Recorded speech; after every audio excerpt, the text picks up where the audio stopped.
Hello, you lovely people. How are you all? This is Dia. I hope you all are doing great. So, this video is a mixture of 4-5 days.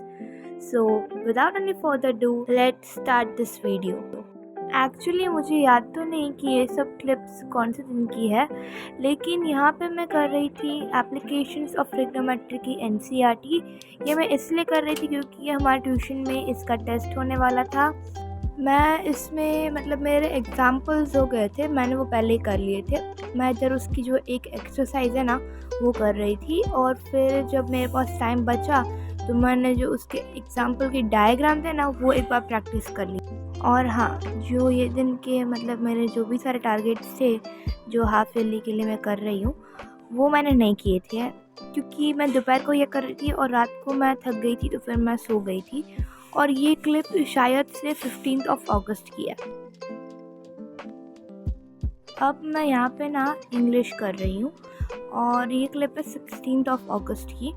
यहाँ पे मैं 2 stories about flying जो है उसमें एक जो first flight है और दूसरा जो ब्लैक एरोप्लेन है।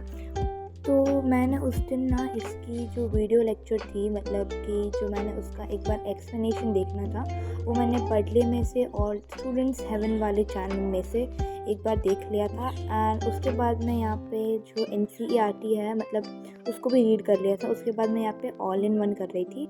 इसमें मैं क्या करती हूँ कि जो समरी दी होती है उसको पढ़ती हूँ, उसके इंपॉर्टेंट पॉइंट्स को हाईलाइट करती हूँ एंड देन क्वेश्चन आंसर्स को भी एक बार रीड करके थोड़ा बहुत याद कर लेती हूँ।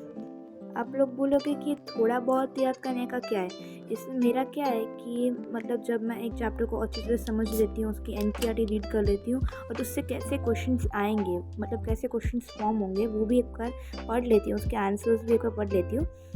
तो मेरे मन में ना अच्छी तरह से ग्रास्प हो जाता है। और ये मैंने अभी डिस्कवर किया है, जब हमारे PT1 चल रहे थे तब इंग्लिश में ना जो नेल्सन मंडेला वाला चैप्टर आने वाला था उसको भी मैंने 3-4 बार ऐसे ही किया था। पहले एनसीईआरटी की वीडियो लेक्चर देखा एंड फिर ऑल इन वन की, जैसे 2-3 बार किया ना तो मेरे मन में वो चैप्टर इतने अच्छी तरीके से हो गया, उसकी स्टोरी, उसके जो इम्पोर्टेंट पॉइंट सब कुछ अच्छी तरह से दिमाग में बैठ गया। Now this is the clip of 17 August and यहाँ पे मैं कर रही थी एनसीईआरटी ऑफ पॉलिनॉमियल्स। मैंने इसकी आधी एनसीईआरटी तो स्कूल में ही कर ली थी, मुझे टाइम मिला था तो फ्री पीरियड में, और फिर मैं घर पे आके जो उसकी लास्ट एक्सरसाइज थी वो मैं यहाँ पे कर रही थी। देन मैं यहाँ पे कर रही थी द बॉल पोएम।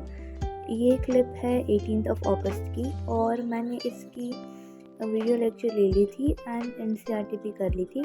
इसके बाद मैं यहाँ पे कर रही थी उसकी ऑल इन वन एंड या फिर मैंने लिया था एक ब्रेक। और मैं दिखाती हूँ आप सब लोगों को कि मैं ब्रेक में क्या करती हूँ। मैं भी आप सब की तरह ही हूँ और मैं भी ब्रेक में स्क्रॉल ही करती हूँ।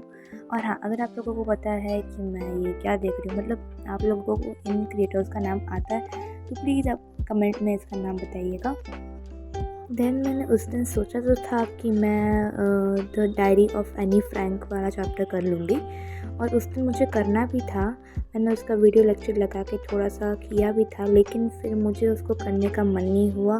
तो फिर मैंने क्या किया कि जो अपनी दूसरे दिन मेरे को पोएम करनी थी अमेंडा वाली, तो मैंने एक्सचेंज कर दिया। अमेंडा को पहले दिन डाल दिया और फिर एनी फ्रैंक को दूसरे दिन डाल दिया। So this is the clip of 18 August and यहाँ पे मैं अपने फ़ोन में फोकस मोड को ऑन कर रही थी और जो मैं एक चैलेंज करने वाली थी जो कि था कि मेरे सेल्फ स्टडी के टाइम को बढ़ाना, तो उसको ट्रैक करने के लिए मैंने यहाँ पे एक स्टॉप वॉच भी ऑन कर दी थी।